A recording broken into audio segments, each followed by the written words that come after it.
ಮನೆಗೆ ಸೇರ್ಕೊಳ್ಳೋ ಆ ಮೂರನೇ ವ್ಯಕ್ತಿಯಿಂದ ತುಂಬಾ ಆಪತ್ತುಕಾಗಿದೆ. ನಾನು ಇಷ್ಟಪಡೋ ನನ್ನ ತಂಗಿನೇ ನನ್ನ ಮನೆಗೆ ಕಂಟಕ ಆಗ್ಬಿಡ್ತಾಳ. ಬರ್ತಾನೆ ಹೆಗಲ್ ಮೇಲೆ ದರಿದ್ರ ಉತ್ಕೊಂಡು ಬರ್ತಾಳ. ತಾನು ಲಕ್ಷ್ಮಿ ಆಗಿ ಬಾಳಿ ಬದುಕಬೇಕಾಗಿರೋ ಮನೇಲಿ ದರಿದ್ರ ಲಕ್ಷ್ಮಿ ಆಗ್ಬಿಡ್ತಾಳ. ಅವ್ರು ಹೇಳಿರೋ ಅವ್ರಿಗಿನ ವ್ಯಕ್ತಿ ಅಮ್ಮನೇ ಆಗಿರ್ಬೋದಾ? ಒಂದ್ ವೇಳೆ ಅದು ಅಮ್ಮ ಆಗದೆ ಇದ್ರೆ, ಒಂದ್ ವೇಳೆ ಅದು ಅಮ್ಮನೇ ಆಗಿದ್ರೆ ನಾನು ಅವಳನ್ನ ಹೇಗ್ ತಡೀಲಿ? ವೇದಾಂತ್ ಭವನ್ ಜೊತೆ ಆಗ್ತಿರೋ ಅವಳ ಮದ್ವೆನ ಹೇಗ್ ಬೇಡ ಅಂತ ಹೇಳಲಿ? ಅಪ್ಪ ಅಮ್ಮ ಏನ್ ಅಂದ್ಕೊಳ್ಳಲ್ಲ, ಅಂಜು ಅದಿತಿ ಏನ್ ತಿಳ್ಕೊಳ್ಳಲ್ಲ.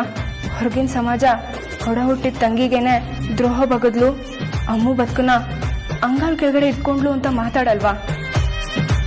ಇನ್ನು ಅಮ್ಮು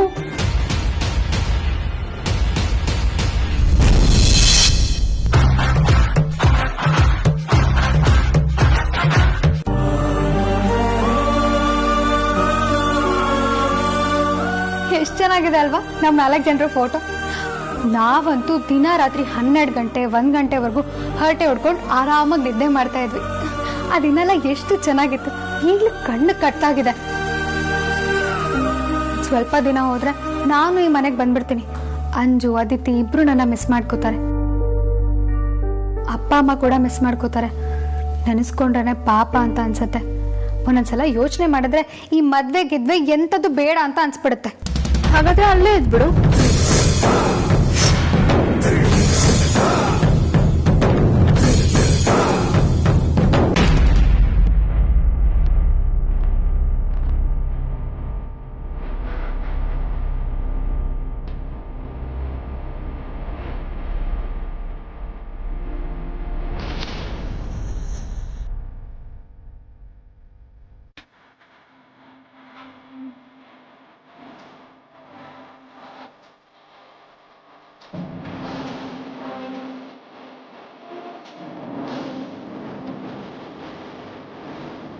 ನಿನ್ನೆ ಮಾಡಿದ ಕೆಲಸಕ್ಕೆ ಮಂಜು ಫುಲ್ ಇಂಪ್ರೆಸ್ ಆಗಿದ್ದಾನೆ.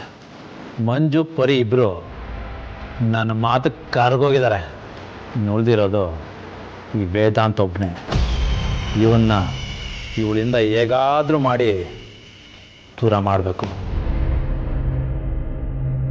ಆದರೆ ಅದು ಅಷ್ಟು ಈಸಿ ಕೆಲಸ ಅಲ್ಲ. ಈಗ ನಂಗೆ ಅದೇ ಸವಾಲಾಗಿರೋ ವಿಷಯ. ಇದರಲ್ಲಿ ನಾ ಹೇಗಾದರೂ ಯಶಸ್ವಿ ಆಗಲೇಬೇಕು. ಯಾವುದೇ ಕಾರಣಕ್ಕೂ ಇವನಿಗೆ ಮಾತ್ರ ಅಮ್ಮನ ಬಿಟ್ಕೊಡಲ್ಲ. ಯಾವಾಗಿದ್ರು ನಾನು ನೋಡಿ.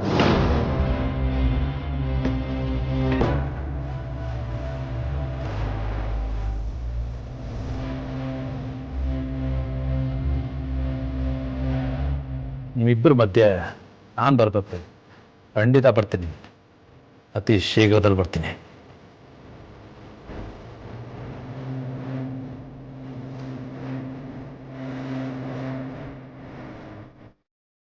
ಈಗ ನನ್ನ ಕಡೆ ಸ್ವಲ್ಪ ಇಂಪ್ರೆಸ್ ಆಗ್ತಾ ಇದ್ದಾಳೆ. ಅವಳು ಇನ್ನೂ ಇಂಪ್ರೆಸ್ ಆಗಬೇಕು ಅಂದರೆ ಅವಳ ಮುಂದೆ ಇನ್ನೂ ಒಳ್ಳೆಯನಾಗಬೇಕು. ಏನು ಮಾಡೋದು? ಒಮ್ಮಿಗೆ ನಾನು ಇನ್ನೂ ನಂಬಿಕೆ ಬರಬೇಕು ಅಂದರೆ ಟ್ರಂಪ್ ಕಾರ್ಡ್ ಬೇಕಲ್ಲ.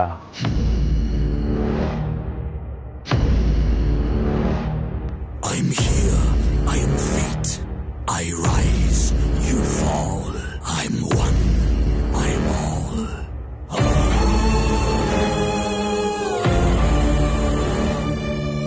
ನನ್ನ ಡಾರ್ಲಿಂಗ್ ಆದ್ಯ ಇದ್ದಾಳಲ್ವಾ, ಇವಳೇ ಇದಕ್ಕೆ ಕರೆಕ್ಟಾಗಿರೋ ಟ್ರಂಪ್ ಕಾರ್ಡ್. ನನಗೂ ಅಮ್ಮಗೂ ಕನೆಕ್ಷನ್ ಕೊಟ್ಟಿದ್ದೆ ಇವಳಲ್ವಾ. ಹೇಗೆ ಒಂದು ಮಾಸ್ಟರ್ ಪ್ಲ್ಯಾನ್ ಮಾಡಲೇಬೇಕು.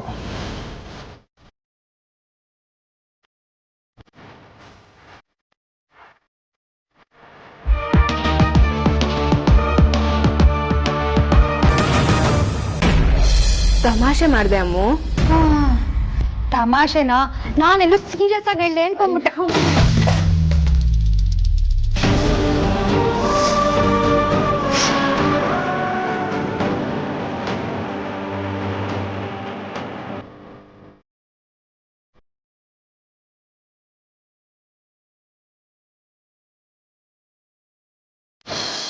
ಏನು ಇಷ್ಟೊತ್ತು ಸೌಂಡ್ ಬಂದು ಸೈಲೆಂಟ್ ಆಗೋಯ್ತಲ್ಲ?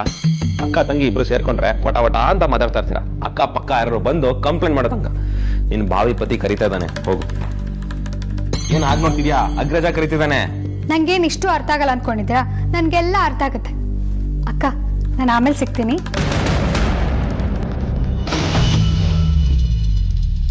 ಸಾರಿ ಅಕ್ಕ.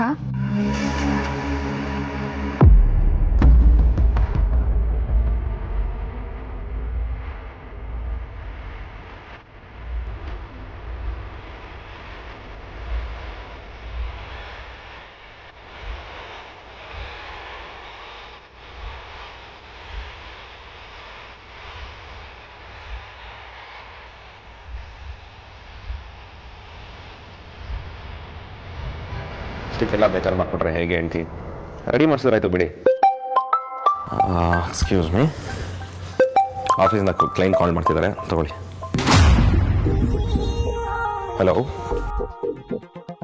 ಆ ಮೂರನೇ ವ್ಯಕ್ತಿ ನಿಮ್ ಕುಟುಂಬಕ್ಕೆ ಸೇರ್ಕೊಳ್ತಾ ಇದ್ದ ಹಾಗೆ ಎಲ್ಲ ಸಮಸ್ಯೆಗಳು ಕಾಣಿಸ್ಕೋಬಹುದು. ನನ್ನ ತಂಗಿ ಮದುವೆ ಆಗಿ ಬರೋದ್ರಿಂದ ಈ ಮನೆಗೆ ತೊಂದರೆ ಆಗುತ್ತೆ ಅಂದ್ರೆ ಈ ಮನೆ ಸೊಸೆಯಾಗಿ ಅದನ್ನ ತಡೆಯೋದು ನನ್ನ ಕರ್ತವ್ಯ. ಅದು ನಿಜ ಅಂತ ಹೇಗೆ ತಿಳ್ಕೊಳ್ಳೋದು? ಒಂದ್ ವೇಳೆ ಅದು ನಿಜ ಆಗದಿದ್ರೆ, ಅಮ್ಮು ಬದ್ರು ಬೇರೆ ಯಾರಿಂದ್ರನೋ ತೊಂದರೆ ಆಗೋಗಿದ್ರೆ, ನನ್ನಿಂದಾನೇ ನನ್ನ ತಂಗಿ ಬದುಕಿಗೆ ಅನ್ಯಾಯ ಮಾಡ್ದಂಗಾಗತ್ತೆ. ಅಮ್ಮುಗೆ ನನ್ನಿಂದ ಅನ್ಯಾಯ ಆಗಬಾರ್ದು, ಅವಳಿಂದ ಈ ಮನೆಗೂ ಕೂಡ ಅನ್ಯಾಯ ಆಗಬಾರ್ದು.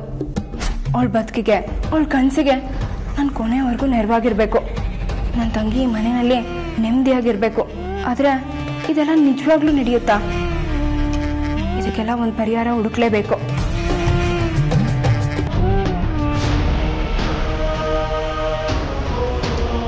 ಈ ಆರ್ತಿ ರಿಯಾಕ್ಷನ್ ನೋಡ್ತಾ ಇದ್ರೆ ನಾನು ಇವಳ ಮನ್ಸಲ್ಲಿ ಬಿತ್ತಿರೋ ಸಂಶಯದ ಬೀಜ ಮೊಳಕೆ ಹೊಡಿತಾ ಇದೆ ಅನಿಸ್ತಾ ಇದೆ.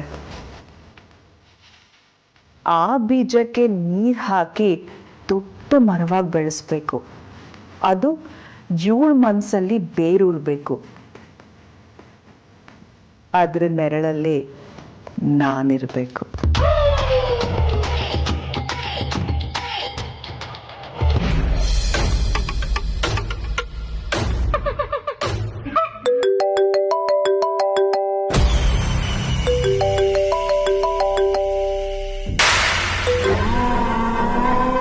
ಹಲೋ, ಹೇಳಿ ಸುಹಾಸಿನಿಯವರೇ.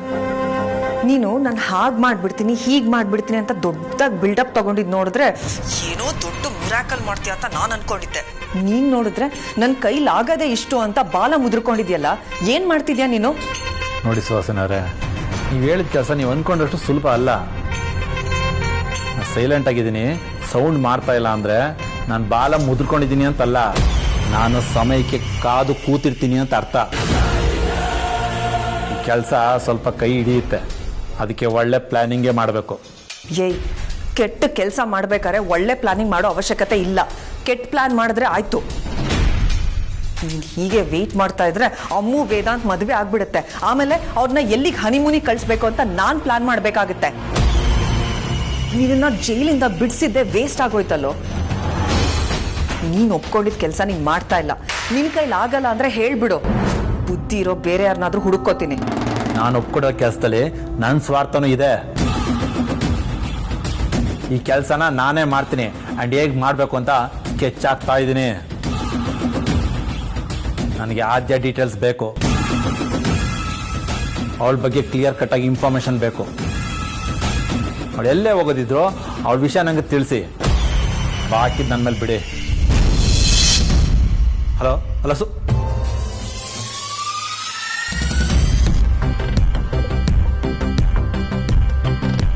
ಬೇಜಾನ್ ಕೊಬ್ಬಿದೆ, ಎಲ್ಲ ಬೆರಳು ತುದಿಲೇ ಆಗಬೇಕು ಅನ್ಕೋತಾಳೆ. ಅಲ್ಲಿ ಕುತ್ಕೊಂಡು ಪ್ರಶ್ನೆ ಮಾಡೋದು ಸುಲಭ, ಅದ್ರ ಫೀಲ್ಡ್ ಗಿಲ್ದು ಕೆಲಸ ಮಾಡೋದು ಎಷ್ಟು ಕಷ್ಟ ಅಂತ ನಮಗೆ ಗೊತ್ತು. ಮೊದಲು ಕೊಬ್ಬು ಕರಗಿಸಿ ಬಾಕಿದ ಕೆಲಸ ಮಾಡಬೇಕು.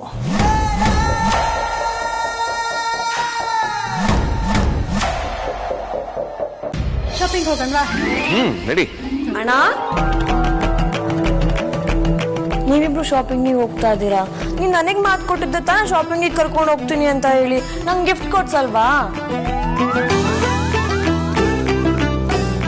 ಓಹೋ, ನೀನ್ ಅದಕ್ಕೆ ನಾ ಶಾಪಿಂಗ್ ಕರ್ಕೊಂಡು ಹೋಗ್ತೀನಿ ಅಂತ ಹೇಳಿದ್ಯಾ? ಹೌದಾ ಮೂಲ್ಯ, ಆದಿನ ಶಾಪಿಂಗ್ ಕರ್ಕೊಂಡು ಹೋಗ್ತೀನಿ ಅಂತ ಕಮಿಟ್ ಆಗ್ಬಿಟ್ಟಿದೆ. ಬಟ್ ನಾನು ನೀನು ಹೋಗ್ಬೇಕು ಅಂತ ಮೊದಲೇ ಮಾತಾಡ್ಕೊಂಡಿದ್ದು ಮರ್ತು ಹೋಯ್ತು. ನೀನು ನನಗೆ ಮೊದಲೇ ಹೇಳ್ಬಾರ್ದಾ? ಸರಿ, ನೀನು ಇವತ್ತು ಅದಕ್ಕೆ ಜೊತೆ ಶಾಪಿಂಗ್ ಹೋಗ್ಬಿಟ್ಬಾ, ನಾವು ನಾಳೆ ಹೋಗೋಣ. ಅಮ್ಮು ಒಂದು ನಿಮಿಷ. ನೀನು ಇವಾಗ ಅಣ್ಣನ ಮದುವೆ ಆಗ್ತಾ ಇದೆಯಾ? ಚಿಕ್ಕವಳಿದ್ದಾಗ್ಲಿಂದನೂ ಅಣ್ಣ ನನಗೆ ಶಾಪಿಂಗಿಗೆ ಕರ್ಕೊಂಡು ಹೋಗ್ತಾ ಇದ್ದಿದ್ದು. ನಾನು ಎಲ್ಲಿಗೆ ಹೋಗಬೇಕು ಅಂತ ಇದ್ರು ಅಣ್ಣನೇ ಕರ್ಕೊಂಡು ಹೋಗ್ತಾ ಇದ್ದ. ಆದರೆ ಇವಾಗ ಇದು ನಿನ್ನ ಹಕ್ಕು. ಪರವಾಗಿಲ್ಲ, ನೀವಿಬ್ರು ಹೋಗಿ ಬನ್ನಿ, ನಾನು ನೆಕ್ಸ್ಟ್ ಟೈಮ್ ಹೋಗ್ತೀನಿ.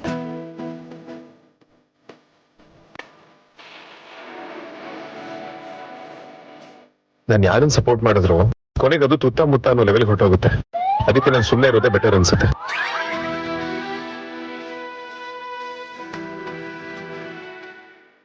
ವೇದಾಂತು, ಎಲ್ಲ ಫ್ಯಾಮಿಲಿಲಿ ಹೆಂಡತಿರಿಗೆ ಮಾತ್ರ ನನ್ನ ಗಂಡ ನನ್ನ ಮಾತ್ರ ಆಚೆ ಕರ್ಕೊಂಡೋಗ್ಲಿ, ನನ್ನ ಮಾತ್ರ ಶಾಪಿಂಗ್ ಕರ್ಕೊಂಡೋಗ್ಲಿ ಅನ್ನೋ ಸ್ವಾರ್ಥ ಇರುತ್ತೆ. ಗಂಡನ ತಂಗಿಗೆ ನಮ್ಮ ಅಣ್ಣ ನನಗೆ ಹೆಚ್ಚಿನ ಮಹತ್ವ ಕೊಡಬೇಕು ಅಂತ ಆಸೆ ಇರುತ್ತೆ. ಹೆಣ್ಣಿನ ಮನೆಯವ್ರಿಗೆ ಗಂಡ ಆಗೋನ್ಗೆ ತಂಗಿಯರು ಇದ್ದಾರೆ ಅಂದರೆ ಆ ಸಂಬಂಧನೇ ಬೇಡ ಅಂತ ಬಿಡೋರು ಕೂಡ ಇದ್ದಾರೆ. ಯಾಕೆ ಅಂದರೆ ಅತ್ತಿಗೆಯರ ಕಾಟ ತಡ್ಕೊಳಕ್ಕಾಗಲ್ಲ ಅಂತ. ಆದರೆ ನಮ್ಮನೇಲಿ ಎಲ್ಲ ಉಲ್ಟಾಗಿದೆ. ಅತ್ತಿಗೆ ನಾದ್ನೀರಿಬ್ರು ಒಬ್ರಿಗೊಬ್ರು ಸಪೋರ್ಟ್ ಮಾಡಿ ಮಾತಾಡ್ತಾರೆ, ಯಾರಿಗೆ ಯಾರನ್ನೂ ಬಿಟ್ಕೊಡಲ್ಲ. ಆದ್ರೆ ಈಗಿನ ಕಾಲದಲ್ಲಿ ಗಂಡ ಹೆಂಡತಿನ ಅಣ್ಣ ತಂಗಿನ ದೂರ ಮಾಡಿ ಅವರ ಸ್ವಾರ್ಥನೇ ಸಾಧಿಸ್ಕೊಳ್ಳೋರೇ ಹೆಚ್ಚು. ಆದ್ರೆ ಇವರು ಹಾಗಲ್ಲ. ಗಂಡನಿಂದ ಹೆಂಡತಿ ದೂರ ಆಗಬಾರ್ದು ಅಂತ ತಂಗಿ, ಅಣ್ಣನಿಂದ ತಂಗಿ ದೂರ ಆಗಬಾರ್ದು ಅಂತ ಹೆಂಡತಿ. ಚೆನ್ನಾಗಿದೆ ಕಣೋ ಇವರ ಪ್ರೀತಿ. ಈ ಮನೇಲಿ ಈ ಪ್ರೀತಿ ವಿಶ್ವಾಸ ಯಾವಾಗ್ಲೂ ಹೀಗೆ ಇರ್ಲಿ ಕಣೋ.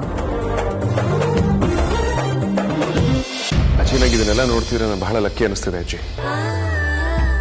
ನನ್ನ ಜೀವನದಲ್ಲೂ ಹೀಗೆಲ್ಲ ಆಯ್ತು ಅಂತ ನೆನೆಸ್ಕೊಂಡ್ರೆ ನನಗೆ ಆಶ್ಚರ್ಯ ಆಗ್ತದೆ. ನಾನು ಅಮೂಲ್ಯ ಒಂದಾಗೋದಿಕ್ಕೆ ವಿಕ್ರಾಂತ್ ಆದ್ಯ ಎಷ್ಟು ಕಷ್ಟಪಟ್ಟಿದ್ದಾರೆ ಅಂತ ನನಗೆ ಮಾತ್ರ ಗೊತ್ತು.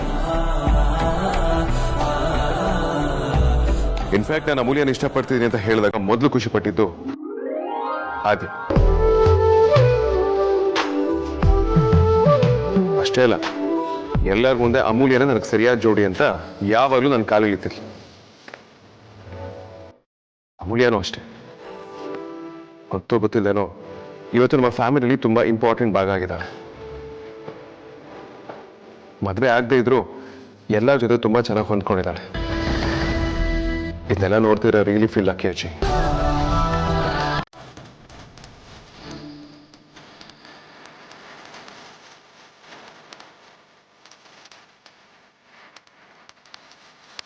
ನನ್ನ 4 ಮೊಮ್ಮಕ್ಕಳನ್ನ ಹೇಗೆ ಕಾಪಾಡಬೇಕು ಅಂತ ನಾನು ತುಂಬ ಯೋಚನೆ ಮಾಡ್ತಿದ್ದೆ. ಇವರಿಗೆಲ್ಲ ವೇದಾಂತ ನೆರಳಾಗಿ ಆಸರೆಯಾಗಿ ನಿಂತ್ಕೊಂಡ. ಇವರು ಅಷ್ಟೇ ವೇದಾಂತ ಜೊತೆಯಾಗಿ ನಿಂತ್ಕೊಂಡ್ರು.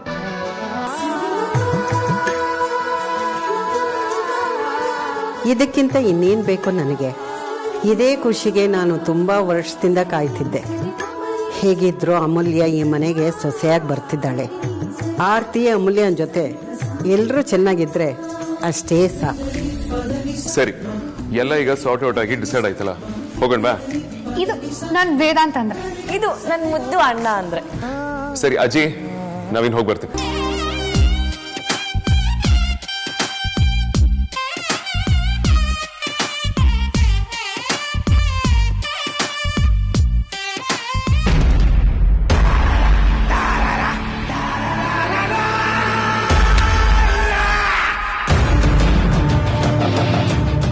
ನನಗೆ ಆವಾಜ್ ಆಗ್ತೇನೆ. ಯಾವಳ ಬೇಕಾರಾಗಿರೋ, ನೀನು ಕ್ರಿಮಿನಲ್ ಆದರೆ ನಾನು ಅಲ್ಟ್ರಾ ಕ್ರಿಮಿನಲ್. ನನ್ನ ಕೆಣಕಿ ತಪ್ಪು ಮಾಡ್ಬಿಟ್ಟೆ. ನಿನ್ನ ಲಾಭಕ್ಕೋಸ್ಕರ ನನ್ನ ಜೈಲಿಂದ ಆಚೆ ಕರ್ಕೊಂಬಂದಿದ್ಯಾ. ಹಾಗಂತ ನನ್ನ ನೀನು ಆಳ್ ಥರ ಟ್ರೀಟ್ ಮಾಡಬೇಡ. ನಾನು ಮಾಮೂಲಿ ಕೈ ಕಾಲು ಮೂಲಿಯ ರೌಡಿ ಶೀಟ ಅನ್ಕೋಬೇಡ. This is Kishan. ಇನ್ನು ಮೇಲೆ ನನ್ನ ಆಟ ಶುರು ಆಗುತ್ತೆ, ನೋಡ್ತಾ ಇರೋ. ನೀನೇ ಬಂದು ನನ್ನ ಕಾಲಿಡ್ಕೊಳ್ಳೋ ಥರ ಮಾಡ್ತೀನಿ. ಇದು ತುಳ್ದಿ ಬದುಕೋ ಕಾಲ, ಆದರೆ ನಾನು ನಿನ್ನ ಮಣ್ಣಲ್ಲಿ ಹೂತು ಬದುಕ್ತೀನಿ.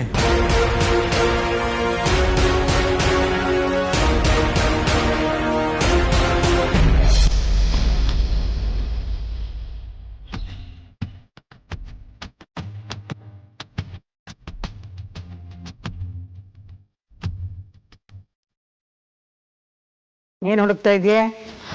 ಅಯ್ಯೋ ಅಮ್ಮ, ನೋಟ್ಸ್ ಏನಾದ್ರು ನೋಡ್ದೆ ನಂದು? ನನಗೇನೇ ಗೊತ್ತು. ಅದಿತಿ, ಮನೇಲಿ ಇಲಿ ಜಾಸ್ತಿ ಆಗಿದೆ, ಅದು ಎತ್ಕೊಂಡು ಓಡೋಗಿರೋದು. ಇಲ್ಲಿ ನೋಟ್ಸ್ ತಗೊಂಡೋಗಿ ಆನ್ಲೈನ್ ಕ್ಲಾಸ್ ಮಾಡುತ್ತೆ ಅಮ್ಮ. ಕರೆಕ್ಟಾಗಿ ಹೇಳು, ಅರ್ಜೆಂಟಲ್ಲಿ ಇದ್ದೀನಿ. ನಿಂದು ಒಳ್ಳೆ ಕತೆ ಆಯ್ತಲ್ಲೇ. ನಾನು ಯಾವತ್ತಾದರೂ ನಿನ್ನ ಬುಕ್ಸು ನೋಟ್ಸು ಅಂತ ಬರಿತಾ ಕೂತಿರ್ತೀನ, ನೀನೇ ಎಲ್ಲಾದರೂ ಇಟ್ಬಿಡೋದು, ಆಮೇಲೆ ನಾನು ಹುಡುಕೊಡೋದು ಅಲ್ವಾ? ಅಮ್ಮ, ಹುಡುಕೊಡು ಅಂತ ಹೇಳಿಲ್ಲ, ಇಲ್ಲಾಂದ್ರೆ ನೋಡಿದ ನೆನಪಿಗೆ ಯೋಚನೆ ಮಾಡೋ ಅಂತ ಹೇಳಿದ್ದು. ಅದು ಅಲ್ಲದೆ ನಿಂಗೆ ನೆನಪಿನ ಶಕ್ತಿ ಜಾಸ್ತಿ ಅಲ್ವಾ, ಮನೆ ತುಂಬ ಓಡಾಡ್ತಾ ಇರ್ತೀಯ, ಇಲ್ಲಾಂದ್ರೆ ನೋಡಿದ ನೆನಪಿದ್ಯಾ ಅಂತ ಹೇಳು ಅಂದೆ ಅಷ್ಟೇ. ನನಗೆ ನೆನಪು ಆಗ್ತಾ ಇಲ್ಲ ಕಣೆ. ಅಮ್ಮ ಪ್ಲೀಸ್ ಜ್ಞಾಪಕ ಮಾಡ್ಕೋ.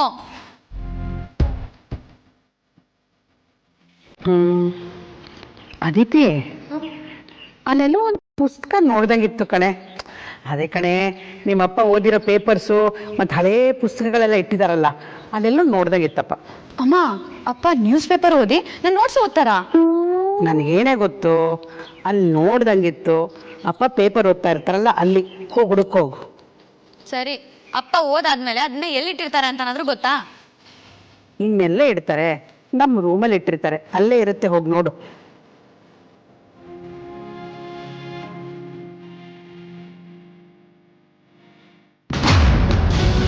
ಅಯ್ಯೋ, ಮೆಡಿಕಲ್ ರಿಪೋರ್ಟ್ ಅಲ್ಲೇ ಇದೆ.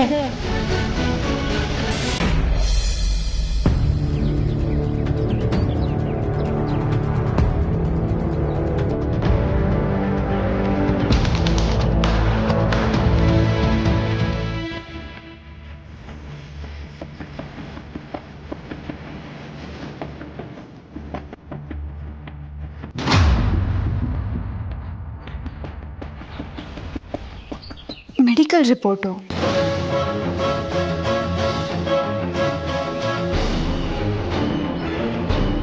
ಪೇಷಂಟ್ ಪರಿಮಳನ?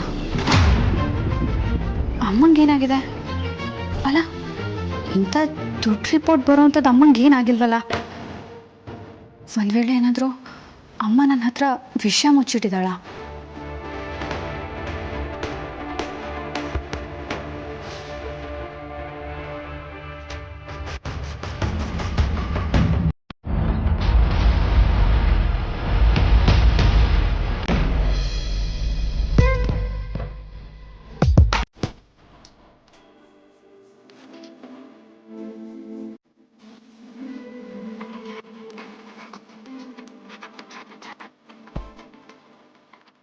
ಪಚಾರಿ, ಇದು ನೀವು ಕರ್ಕೊಂಡ್ಬಂದಿರೋ 10ನೇ ಅಂಗಡಿ. ಈ ಚಿಕ್ಕ ಮಕ್ಕಳು ಜಾತ್ರೆದಲ್ಲಿ ಓಡಾಡುವಾಗ ಆ ಅಂಗಡಿ ಚೆನ್ನಾಗಿದೆ, ಈ ಅಂಗಡಿ ಚೆನ್ನಾಗಿದೆ ಅಂತ ಎಲ್ಲ ಕಡೆ ಹೋಗ್ತಾರಲ್ಲ, ಹಾಗೆ ಮಾಡ್ತಿದ್ವಿ. ಮರ್ಯಾದೆಗೆ ಏನಾದ್ರು ತೊಗೊಂಡ್ರೆ ಸರಿ. ಸ್ವಲ್ಪ ಇರು, ನಾವು ಬಂದಿರೋದು ಶಾಪಿಂಗ್ಗೆ, ಆರ್ಡರ್ ಕೊಟ್ಟಿರೋದನ್ನ ತಗೊಂಡೋಗೋದಕ್ಕಲ್ಲ.